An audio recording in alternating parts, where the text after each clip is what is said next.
como se lo informaba desde ayer, Anabel Hernández, al otro lado del mundo, ha publicado un contundente artículo con nuevas revelaciones sobre la porquería en torno al caso Genaro García Luna. Este ex secretario de Seguridad Pública en tiempos de Calderón, que termina siendo más perverso de lo que nos pudimos haber imaginado, o que confirma lo que ha sostenido por 19 años Anabel Hernández, del 19 o 16, ya me contará Anabel, la calaña de personaje que ha estado mintiendo, pero ya le colmó el plato a los fiscales allá en Estados Unidos, que ya han reclamado por las constantes mentiras. Y saludo a Anabel Hernández vía Skype en vivo y en directo. Anabel, muchas gracias por hacer circo, maroma y teatro para estar con nosotros.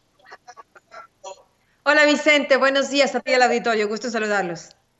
A ver, Anabel, pues las mentiras, como tú has planteado desde hace muchos años, se siguen presentando de un Genaro García Luna que miente. Ahora resulta que él no sabía o dice no saber nada de la casa que tú estás documentando, hasta fue elegir a Estados Unidos y que costó 3.3 millones de dólares cuando era funcionario del gobierno de Felipe Calderón.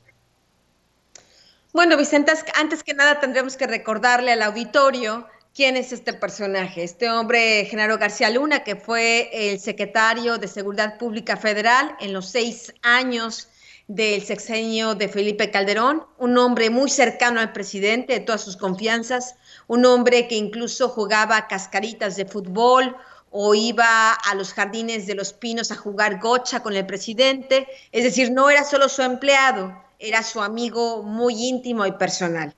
A lo largo del sexenio de Felipe Calderón, yo desde el 2006 estoy investigando a este personaje, Genaro García Luna, porque había varios señalamientos en su contra de que él y los integrantes de su equipo estaban trabajando para el crimen organizado. Primero, en sus inicios, estamos hablando del año 2000, 1999, 2000, comenzó trabajando para bandas de secuestradores muy sanguinarias que en aquellos años tenían en jaque a México porque estaban secuestrando a personajes importantes económicamente hablando, estaban los tiempos en que mutilaban a las víctimas, es decir, realmente bandas muy sangrientas, y García Luna los protegía. De acuerdo a las cartas que algunos de estos secuestradores enviaron incluso a jueces, García Luna los protegía. Después, cuando García Luna se convierte en titular de la Agencia Federal de Investigaciones, en el sexenio de Vicente Fox, escala en su poder y ya no solo protege a secuestradores, sino que dada la magnitud del empleo que ahora tenía, que era el responsable de la Policía Federal Ministerial, él empezó a dar protección a los carteles de la droga. Desde el 2001 a 2019 estuvo traficando drogas y trabajando para el cártel de Sinaloa y sus socios, que en ese momento eran los hermanos Beltrán Leiva. Así lo afirma categóricamente la Fiscalía en la acusación criminal que tiene contra este hombre García Luna en la Corte Distrito Este de Nueva York.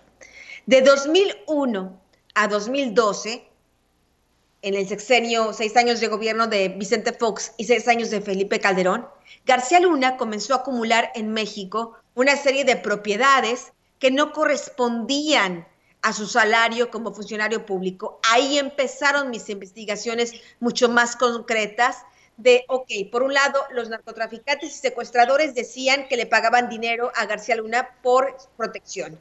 Y por otra parte, García Luna estaba acumulando una montaña de dinero, de propiedades, se daba la vida de jeque, de rico, de millonario, que un sueldo de secretario de Estado, aunque no son malos sueldos aquellos, no le alcanzaba, no le daban las cuentas, las sumas y restas no correspondían, siendo padre de familia, casado con una esposa y 2 hijos, las cuentas no salían para mantener a la familia y estos lujos y estas residencias con el sueldo que ganaba. Yo en esos años le hice una investigación patrimonial, incluso tuve acceso a su declaración fiscal, y no había recursos que justificaran eso. En aquellas épocas, cuando yo empecé a publicar esto, incluso publiqué fotografías de sus residencias, incluso recuerdo que en un helicóptero tuve que subirme a un helicóptero para poder fotografiar por vía aérea la inmensa propiedad que García Luna tenía en Jutepec, Morelos, una propiedad que no estaba declarada en su declaración patrimonial, y ahí estuvieron las fotos que publiqué en 2009, y 2008, 2009 y 2010, que fueron los años en que hice la investigación patrimonial de García Luna. Cuando yo le decía esta declaración patrimonial, este hombre decía, no, eso no es mío. Estaban los documentos con sus nombres, pero él mentía y mentía y mentía porque se sabía protegido. Por desgracia, en aquel momento nadie hablaba de él, Vicente. Nadie se atrevía, ni periodistas ni autoridades, a tocarlo ni con el pétalo de una rosa. Y el presidente Calderón, aunque había esos documentos patrimoniales, aunque había todo esto en el registro público de la propiedad, aunque el propio García Luna se ostentaba como propietario de estas residencias, y no, el gobierno nunca hizo nada para frenarlo. Ahora sabemos que en diciembre fue detenido en Texas, acusado de narcotráfico y de trabajar para el cártel de Sinaloa. Y el señor García Luna, acostumbrado a mentir, como por desgracia lo hacen tantos políticos corruptos en México, que se vuelven impúdicos, diría yo, impúdicos, porque es impúdico estar negando la propiedad que tú compraste, en la que tú viviste, en la que vive tu familia, etcétera, etcétera, como lo hacía en México. Y él pensó que le podía recetar al gobierno americano y al fiscal y al juez las mismas mentiras que recetó en México durante 12 años impunemente. A mí no me engañó, porque yo lo documenté y lo estuve señalando constantemente. Recibe dinero del cártel de Sinaloa, y además aquí está el dinero, al menos parte de lo que se ve, ¿no? Pero allá en Estados Unidos, el fiscal Michael Robotti, el 28 de febrero pasado, le dijo, basta.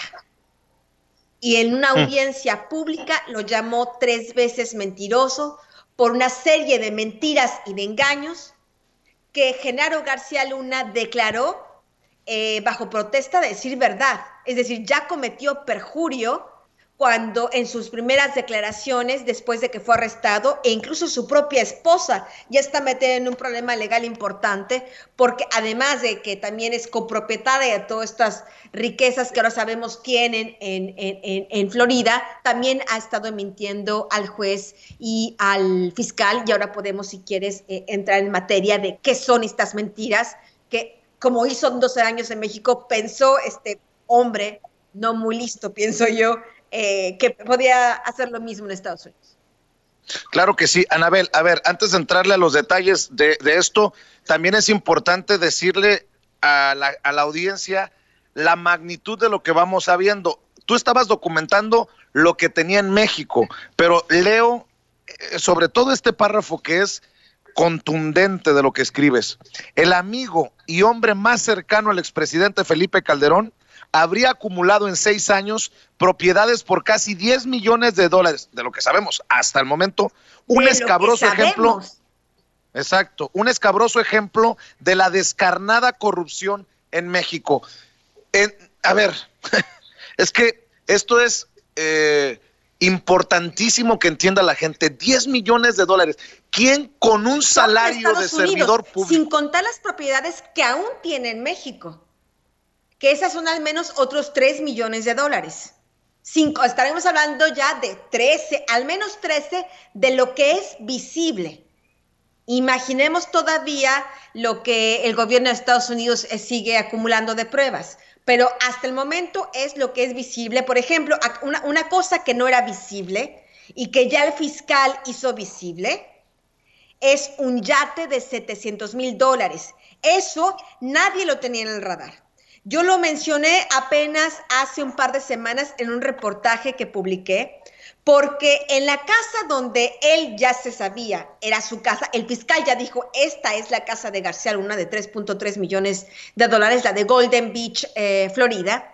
Ahí en esa casa estaba anclado un yate. Yo ya había comentado, de acuerdo a las investigaciones de las que tuve conocimiento desde 2014, estaba haciendo la DEA, porque estas investigaciones sobre García Luna no son nuevas, Vicente. Estas investigaciones fueron dadas a conocer, comenzaron, desde el 2014, de una manera secreta, sigilosa. Ahora son dadas a conocer, pero comenzaron en aquel entonces. Yo en aquel momento, en 2014, tuve conocimiento de la existencia de esta casa de Golden Beach, no lo publiqué, tuve acceso a una fotografía aérea donde se veía la casa y el yate. No la publiqué en ese momento sacrifiqué mi interés periodístico por el interés social de que se hiciera justicia. Yo sabía que si yo publicaba que estaba siendo investigado por la DEA, si yo publicaba que ya le habían ubicado esta propiedad, este hombre podía escapar de la justicia o tratar de maquillar las cosas. Lo que hizo el gobierno americano es dejar que se confiara y se confiara y se confiara. Cuando el compañero Roa y Univisión publican la existencia de la casa en 2019, porque son ellos los que la hacen pública, aunque ya la DEA y yo sabíamos de la existencia de esta casa, son estos periodistas los que lo hacen pública en 2019. Ya en aquel momento ya García Luna se había deshecho de la casa y supuestamente el argumento de García Luna era, no es mía esta casa, me la prestaron unos amigos, los empresarios Weinberg, me los prestaron ellos porque pues son muy generosos conmigo, y los otros empresarios dijeron, sí, esta casa es nuestra y se la prestamos a García Luna. Bueno, pues ahora lo que el fiscal ha descubierto es que ni la casa ni el yate eran préstamo, sino que era propiedad de García Luna, la casa de $3.3 millones, comprada al menos 2 meses antes de que terminara la administración de Felipe Calderón. Es decir, él la compró con $3.3 millones que sacó, pues no se puede entender de otro modo, sino del cártel de Sinaloa, y el yate. Es decir, gastó así en muy poco tiempo $4 millones para hacerse él mismo una vida cómoda allá en Miami. Yo fui la primera periodista en noviembre de 2012 que habló que él se estaba mudando a Miami y habló de estas primeras empresas que él estaba creando. En ese momento no tenía conocimiento de que tenía esta casa, lo supe hasta 2014. Anabel, esto es más grave de lo que se había anticipado entonces, porque si él va como secretario de Seguridad Pública todavía a elegir su casa y pagar $3.3 millones, porque tengo entendido que no hay registro de préstamo a través de un banco, tuvo que haber sido una transacción hipoteca al contado. Es correcto, fue una transacción, me refiero a contado en el sentido de se liquidó en una sola operación. No tuvo que porque hay tanta gente que se compra casas, residencias en Estados Unidos y lo compra con hipotecas de 20 años, 30 años, y así poco a poco van comprando. En esta situación, tanto del yate como de la casa, es decir, gastar estos $4 millones así en un tris, lo hizo en una sola operación, no a través de un crédito bancario. Anabel, recuerdo que hace unos días también Jesús Esquivel, corresponsal de la revista Proceso en Washington, publicó que habían desaparecido los registros de las visitas de Genaro García Luna a Estados Unidos como director de la AFI y como secretario de Seguridad Pública. Uno entendería solamente desde una mente maquiavélica, pues el ir borrando los rastros, o a menos que se haya ido a escondidas como secretario de Seguridad Pública a elegir su casa en Florida. ¿Cómo entiendes en esta maraña esto que te planteo? Mira, yo pienso que cada ciudadano en México, en materia de servidores públicos, tiene dos personalidades jurídicas, la de funcionario público y la de individuo.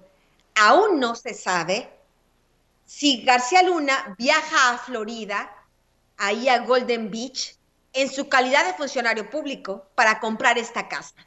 Porque de haberlo hecho, seguramente habría tenido que viajar por un avión del Estado mexicano, del gobierno mexicano, habría tenido que usar su pasaporte diplomático y no del ciudadano García Luna, sino el pasaporte diplomático, lo cual también en estos pasaportes diplomáticos y estos vuelos aéreos diplomáticos, pues ahí la gente, y lo sé, cargan de todo, dinero, joyas que meten en estos aviones y que viajan prácticamente, tú puedes meter ahí cualquier cosa que se te ocurra, porque no pasan por el control aduanal. A un diplomático tiene derecho a, ¿cómo se llama? Este concepto de la valija, ¿no? De llevar su equipaje y sus pertenencias sin necesidad de pasar por la aduana.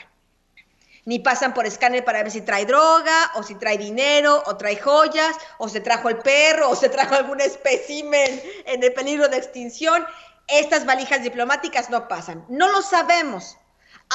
Es interesante ver qué pasó con estos registros, pero quien sí lo sabe, porque el cruce migratorio forzosamente lo tiene que hacer, es el gobierno americano.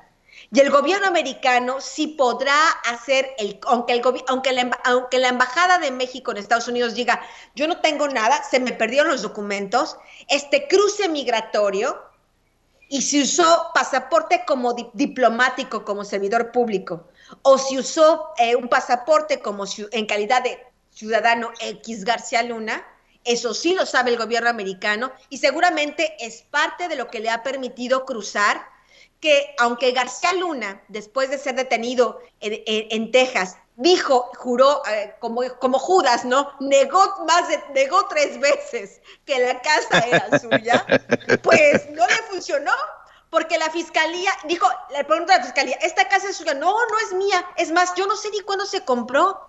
Yo llegué y me la prestaron, porque mis amigos son muy amables y me la prestaron. El fiscal en esta audiencia le dice, mire, señor García Luna, usted fue a elegir, usted sí sabe cuándo se compró la casa, porque usted fue a elegirla. Usted fue a elegirla antes de la compra. Si estamos hablando que la compra documental de la casa fue en octubre de 2012, pues debió haber ido pues un mes en esa época, ¿no? Y estamos hablando que en octubre de 2012 él todavía es secretario de Estado. Él va y elige la casa. ¿Cómo pudieron saber los fiscales?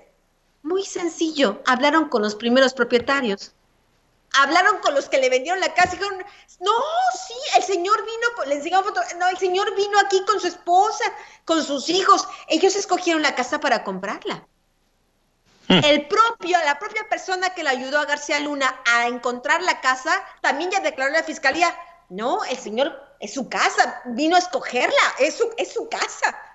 Después la fiscalía descubre también que no solo fue a elegirla, no solo la compró, no solo vivió ahí, sino que después cuando la casa es vendida por $3.9 millones en 2016, ya cuando yo pienso García Luna estaba sospechando que ya venían sobre él, que ya intuyó, o sus amigos, que también tenía amigos en la DEA, algunas personas con influencias ahí, tal vez le habrían podido notificar, oye, te están ya investigando, ponte listo, ¿no? Este hombre trata de deshacerse de la casa, dice, no era mía, la vendieron otros, el fiscal le dice, estos $3.9 millones con los que se vendió la casa, está comprobado que se le entregaron a García Luna. Es decir, ya pudieron seguir la ruta del dinero, que dio seguramente muchas vueltas, como ya el señor Santiago Nieto explicó desde diciembre pasado en la conferencia ahí mañanera del presidente, después de la detención de García Luna, cómo iba a Curazao y cómo iba a Inglaterra y cómo iba a Panamá y cómo el dinero giraba. Bueno, pues no importa cuántos giros se haya dado, porque al final llegó a las manos del propietario García Luna. Anabel, otro Judas que ha negado saber, dice que no sabe nada, es Felipe Calderón. Yo me pregunto, es que hasta la lógica tuerce o quiere torcer Felipe Calderón. Si se te va del país tu secretario de Seguridad Pública en medio de la guerra contra las drogas, tendría que saber el presidente a dónde se fue y qué fue a hacer, ¿no? Pues es una buena pregunta y yo mi intuición me dice que tendría que saberlo, porque además recordemos que el 2012 fue uno de los años más violentos dentro de todos los años violentos en el sexenio de Felipe Calderón. Yo, la verdad, como no sabemos si se fue en un puente, si se fue en sus vacaciones o si se fue en servicio, no lo sabemos. No desconozco, no quiero ser irresponsable, cuáles son los protocolos que debe seguir un funcionario público, pero la lógica, el sentido común, hablarían de que sí, al menos una llamada y si se cae el país, no voy a estar aquí. Si vienen los narcos y nos quieren matar a todos, yo voy a estar en Miami, ¿no? Imagino. La lógica me hace pensar que algún tipo de notificación tuvo que haber hecho. Definitivamente, Anabel, tú tienes las transcripciones, las versiones estenográficas de estas duras declaraciones del fiscal. ¿Hay para más? ¿O esto que se ha dado a conocer? Es realmente vergonzoso porque hagamos un ejercicio un poco más amplio. Sabemos que el caso del señor García Luna es terrible y grotesco y de una impudicia total. El problema es que esta actitud impúdica y tendenciosa a no decir la verdad de García Luna no es única en México. Y no ha sido única en los últimos sexenios. Sabemos cómo se las han gastado los expresidentes, los exsecretarios de Estado, acumulando riquezas, lavando dinero, exprimiendo a Pemex. Sabemos esas historias. Así que este caso de Genaro García Luna allá en Nueva York, sin duda alguna pienso es interesante desde todos los ángulos que lo veas, porque es emblemático, paradigmático, de no solo cómo puede ser la corrupción cínica y descarnada en un país como México, donde más del 50% de la población vive en la extrema pobreza. Yo no sé, el auditorio, los que estén en condiciones tan difíciles ahora con el coronavirus, ¿qué estarán pensando de que un hombre puede gastar $4 millones así en un tris, ¿no? Sin siquiera estornudar, ¿no? Dinero que venía, de acuerdo al fiscal, del dinero sucio, de los sobornos, del cártel de Sinaloa, ¿no? No sé cómo, pero esta actitud cínica es muy común y es muy interesante además ahora cuál es la postura de la fiscalía, porque la postura de la fiscalía no es dejar ya correr las mentiras como lo dejaron correr durante tantos años, sino ya es ponerle un freno y decirle, confrontarlo directamente como diciendo, ¿por qué miente? Se lo dijo. Usted declaró esto cuando lo detuvimos y ahora resulta que la casa sí es suya, ahora resulta que el yate sí es suyo.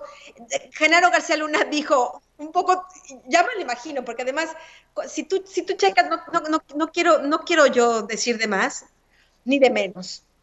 Pero si cualquier ciudadano común y corriente, tú, Vicente, haz el ejercicio de checar y retomar alguna, por ejemplo, audiencia pública de García Luna en el Congreso.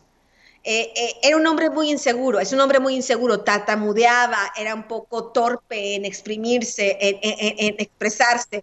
Imagino cómo habrá estado esa primera declaración formal que él hace después de ser detenido, pero en esta declaración él dice, no, la casa no era mía, de nuevo, un poco, a mí me la prestaron. ¿Cuánto pagaba de renta? No pagaba de renta. A mí me la prestaron de buena fe, casi como un acto de caridad. Su abogado, ahí ante el juez, para tratar de deslindar, para tratar de demostrar que la casa no era de García Luna, había dicho, no, mi cliente pagaba la renta, pagaba $5,000 la renta. Ahí lo confronta el fiscal y dice, por fin, ¿cuál es la verdad? García Luna dijo que se le estaban prestando de buena fe, de gratis. Usted dice que le pagaba la renta. Nosotros sabemos que era suya. ¿Por qué miente?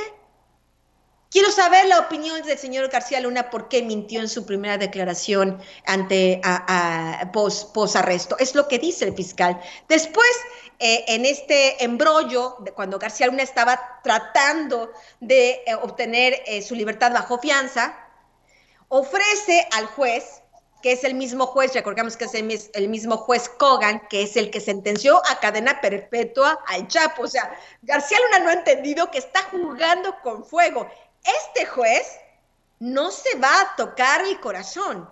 Este juez ya sentenció al Chapo a cadena perpetua. Es el mismo juez que en aquel juicio del Chapo escuchó todas estas historias de corrupción sobre García Luna. Y ahora García Luna quiere verle la cara de distraído al juez. Pues no es posible. Digo, el señor aún no entiende que ya no está en México. Lo hizo muchas veces en México, no porque la gente fuera tonta, sino porque eran sus cómplices, se lo permitieron. Claro. No porque era muy fácil, yo lo descubrí muy fácilmente sus propiedades, porque era fácil de descubrirlas. Ya después podemos contar un poco de las cosas que tuve que hacer para corroborar sus propiedades, pero bueno, eso es otra historia.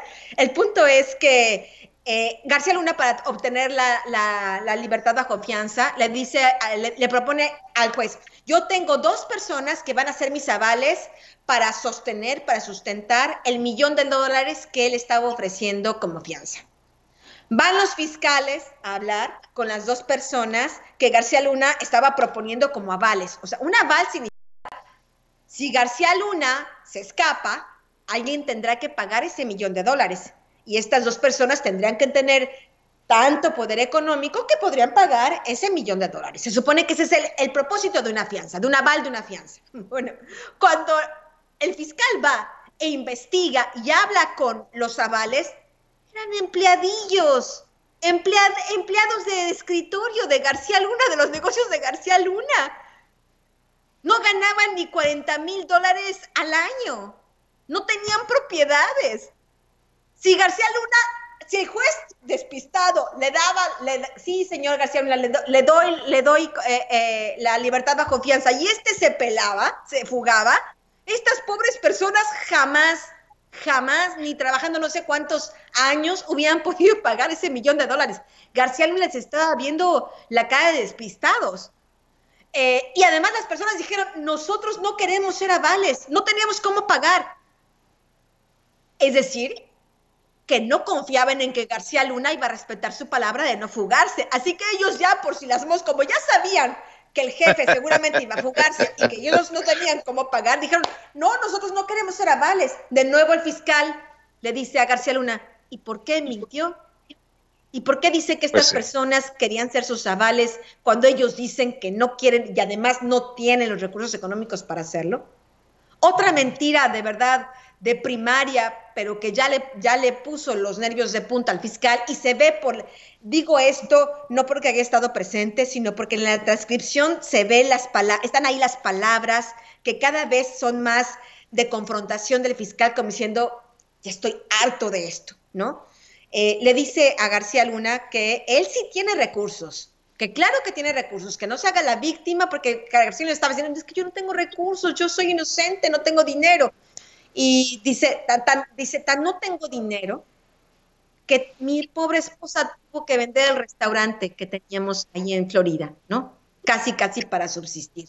La esposa, Linda Cristina Pereira, declara esto: no, el restaurante, que es la primera empresa que ellos crean desde 2011 en Florida, eso lo documento perfectamente en esta primera vez que se supo que García Luna se fue a Miami, que fue en noviembre de 2012. Es una historia que yo ya había estado investigando desde inicios de ese año.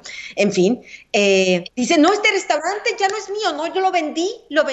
Bueno, el fiscal, que tú, yo, cualquier niño, ¿no?, de secundaria podía haber viajado a Florida, tocado la puerta del manager o del contador y preguntar: ¿de quién es este restaurante? De García Luna y de su esposa.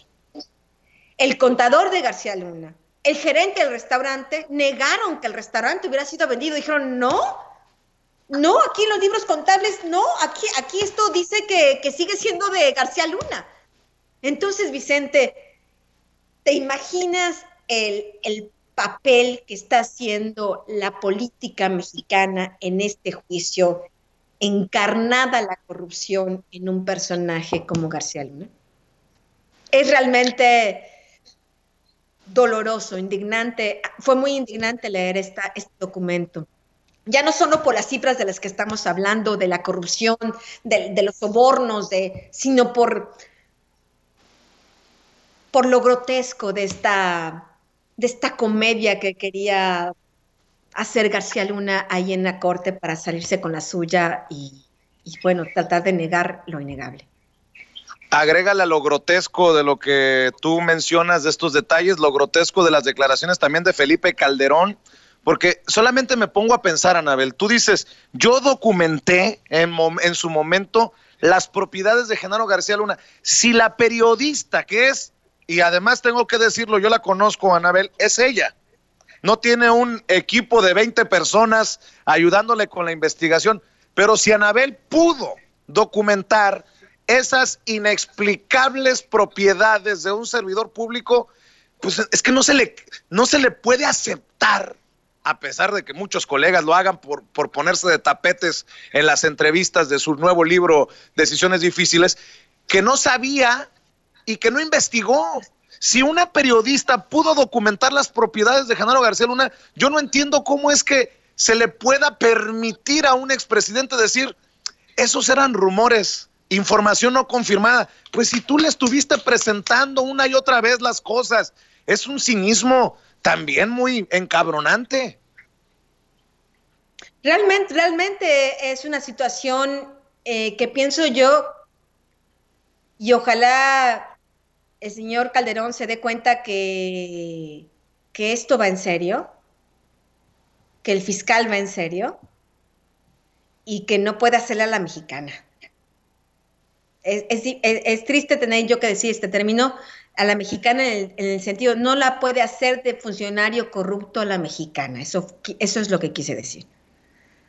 Porque en México hay mucha gente honesta, muchos ciudadanos que trabajan muy duro para subsistir cada día. Y tenemos a estos funcionarios que hacen este papelón en sus libros, justificando lo injustificable, y que hacen este papelón ya que están sentados en el banquillo de los acusados y que ya no saben cómo salir. El fiscal dijo muy claramente en aquella audiencia, y por eso repito, ya los ánimos, ya él se veía que estaba ya con los ánimos caldeados.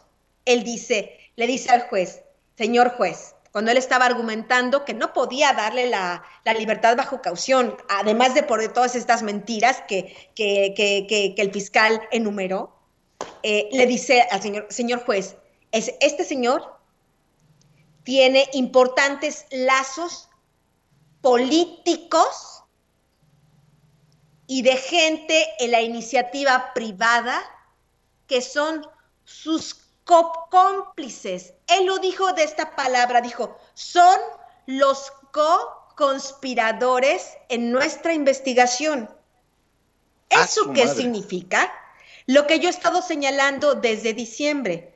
García Luna es solo una pieza. Van por todos los demás. Y no creo que vayan tan solo de García Luna hacia abajo. Pienso que lo más interesante para ellos es ir de Genaro García Luna hacia arriba. Lo dijo claramente. Hay co-conspiradores en México que son parte de la indagatoria que estamos realizando. Tú sabes que el cargo que se le acusa de sobornos y de tráfico de drogas en Estados Unidos se llama conspiración para el tráfico de drogas, bueno, está diciendo que sus co-conspiradores, a quienes el fiscal está investigando, que son parte de esta indagatoria criminal que todavía no se abre, porque si tú ves, en el caso de García Luna, dice García Luna y otros. Bueno, pues esos otros deberían de estar muy preocupados y muy atentos en México de que su inteligente amigo no los quiera defender del mismo eficaz modo del que él se ha defendido. Porque si este modo de defenderse de García Luna ha sido tan fácil de desbaratar, no imaginemos que se ponga a defender a sus amigos, porque si los va a defender de manera tan eficaz, capaz que los termina involucrando aún más. Y es que es inaudito que el presidente en su libro diga ahora, yo no conocía a Genaro García Luna antes del 2006, que lo que tenía era buena reputación entre las organizaciones de la sociedad civil, personajes como Marilena Morera, Isabel Miranda de Wallace, que se convirtieron en las defensoras en su momento del secretario de Seguridad Pública en tiempos de Calderón, pero sería, o sea, es querer atentar contra la inteligencia de la gente de Felipe Calderón. Le entregó lo más importante de su gobierno a un tipo que no conocía. Pero tú tienes documentado, tú tienes versiones que la relación era más allá de ser meros conocidos o miembros de un gabinete, que había una relación personal en Los Pinos. O sea, yo por eso insisto en esto, porque es relevante cómo tú has ido planteando que no hay manera de que se le crean a Calderón sus mentiras, que no hay manera de creer estas versiones de yo no sabía y básicamente al paso que va, yo me burlaba el otro día, al paso que va a decir que nunca, ¿cuál Genaro García Luna nunca trabajó conmigo? O sea, perdón que meta mi editorial, Anabel, en una entrevista tan interesante, pero creo que es importante poner todo esto sobre la mesa en este momento histórico que estamos siendo testigos, ¿no? Mira, Vicente, esto no es editorial. Este es un hecho.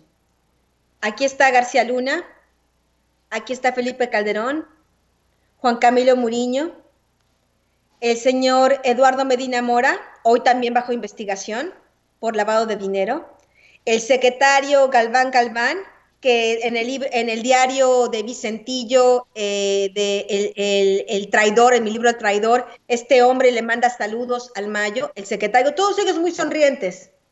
Estos 5 personajes muy amigos y muy sonrientes.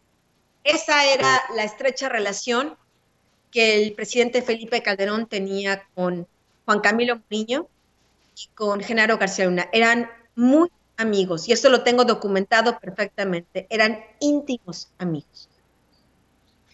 Anabel, déjame preguntarte un par de cosas antes de que tú nos digas cuándo tenemos que dejarte ir. Yo tengo 3 minutos más porque, aunque no lo crean, aquí ya es tarde y tengo que ir a cocinar.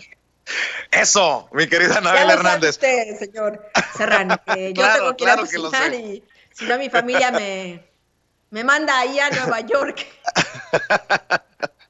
Dos cosas, Anabel, pues. Olga Warnat dejó, como digo yo aquí en Sin Censura, con mi lenguaje florido, la víbora chillando, mencionando junto a Edgar Monroy, un muchacho colega también de su equipo, investigando para un libro que van a publicar y que fue, de acuerdo a ellos, censurado en tiempos de Calderón. Mencionó 3 videos en los que aparecería Genaro García Luna mencionando a Calderón y pidiendo dinero al narco. ¿Tú sabes, has escuchado algo de estos videos? Pues mira, lo que te puedo asegurar, y eso lo publiqué en mi libro Los señores del narco, es que Arturo Beltrán Leiva, que hoy está muerto, que lo asesinaron en un operativo de la Marina en 2009, si no me equivoco, 2008-2009,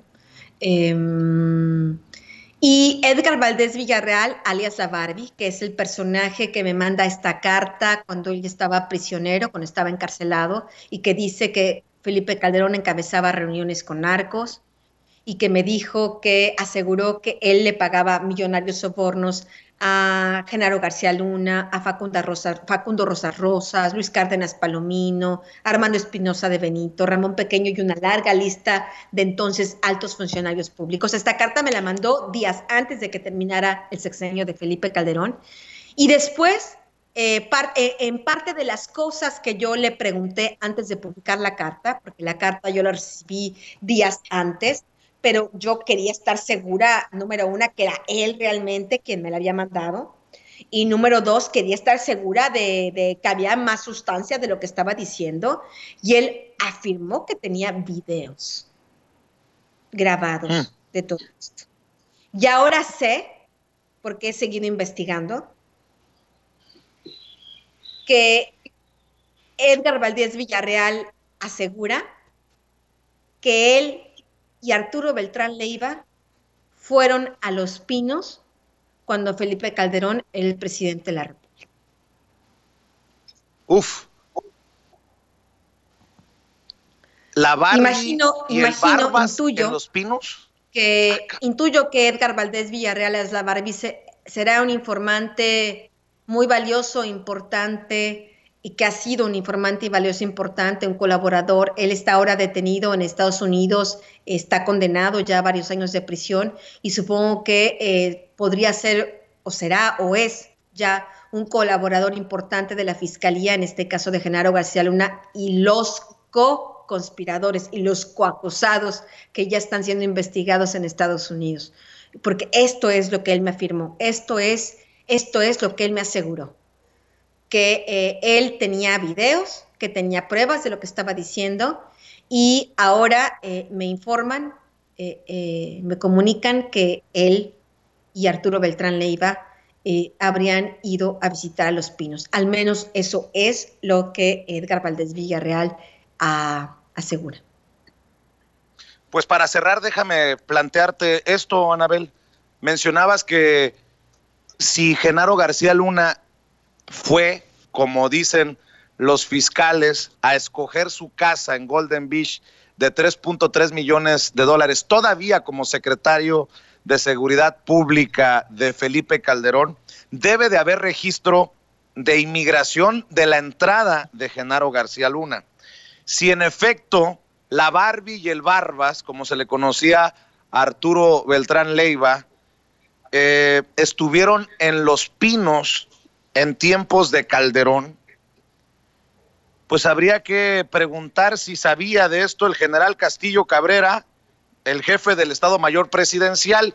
Y todo esto pues debería de encontrar luz si la Fiscalía General de la República en México investigara. Causó mucho revuelo aquello que nos dijiste en la entrevista anterior que nos hiciste el honor de concedernos, de que había tapones en la Fiscalía General de la República y que la defensa mayor de Genaro García Luna estaría todavía en esa Fiscalía General de la República. Exagero cuando digo que si se investigara bien, pues ya estuviéramos a la Fiscalía pidiéndole los registros de inmigración al gobierno estadounidense y ya estuvieran preguntándole al general Castillo Cabrera, el jefe del Estado Mayor Presidencial, sobre esto que tú como periodista has investigado y has encontrado. Ayer el periódico El Universal ventilaba una historia que ya corría en los pasillos, como se dice a veces coloquialmente, respecto a una pugna, una disputa, un desencuentro entre el titular de la Unidad de Inteligencia Financiera, Santiago Nieto, que le ha congelado las cuentas a García Luna, que le ha congelado las cuentas a uno de los co-conspiradores, a Luis Cárdenas Palomino, que le ha congelado las cuentas a los empresarios Alexis y Samuel Weinberg, que fueron los prestanombres de García Luna en diversas operaciones.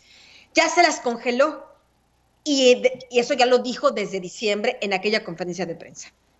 Ya envió, y también lo dijo en aquella conferencia de prensa de diciembre, la denuncia penal para que se abriera averiguación previa en la Fiscalía contra Genaro García Luna, tanto por lavado de dinero, lo que implicaría incluso narcotráfico, y tanto por corrupción a la Fiscalía de Funcionarios Públicos, que también involucra a la Fiscalía General de la República. Pero es hasta la fecha que esta Fiscalía no parece avanzar, y me parece que parte del conflicto que existe entre Santiago Nieto, entre la Unidad de Inteligencia Financiera y la Fiscalía es esa, que bueno que el señor Santiago Nieto haga su trabajo, pero su trabajo tiene el límite que es eso. Él solo puede congelar cuentas. Quien puede hacer el decomiso definitivo y que estos recursos públicos, que estamos hablando de varios miles de millones de pesos, retornen al erario público como compensación a los ciudadanos de todos estos crímenes, de todos estos delitos, bueno, pues mientras la Fiscalía General no haga nada concreto, estos recursos, el señor Santiago Nieto no podrá mantenerlos congelados por mucho tiempo, los puede tener congelados con un límite.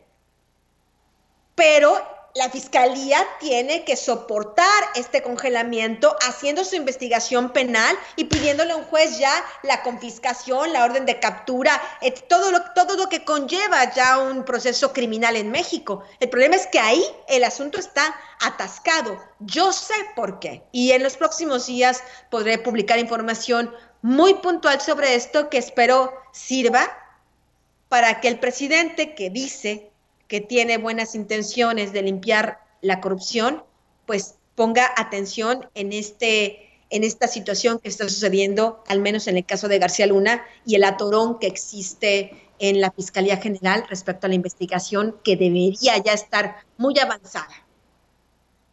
Pues mi querida Anabel, si nos permites, te estaremos molestando en los próximos días cuando des a conocer esta información que creo que simbrará como simbran tus palabras, como lo han hecho tus libros, tus investigaciones a la sociedad mexicana, como creo que debe de ser. Y en un descuido y por ahí nos puedes confirmar en poco tiempo si Beltrán Leiva y la Barbie fueron a visitar a Felipe Calderón o a quién fueron a visitar a Los Pinos, mi querida Anabel.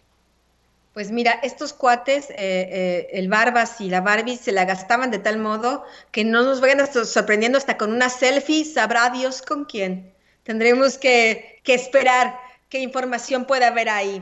Me sorprende ahora lo que tú me dices de los videos que dice Olga Warner que tiene, porque lo que es un hecho, y esto lo tengo totalmente confirmado, es que sobre todo Arturo Beltrán Leiva y sus hermanos les gustaba grabar a los funcionarios que recibían sobornos para tenerlos bien amarrados, para que después no salieran con que se me olvidó, no, yo no estoy no, esta no es mi casa, no, este no es mi yate, ¿no? Un poco para refrescarles la memoria, un poco como el fiscal, ¿no? Un poco para refrescar la memoria de quién es quién y quién hizo qué cosa. Sí sé por mucha gente de Arturo que esos videos los hacía.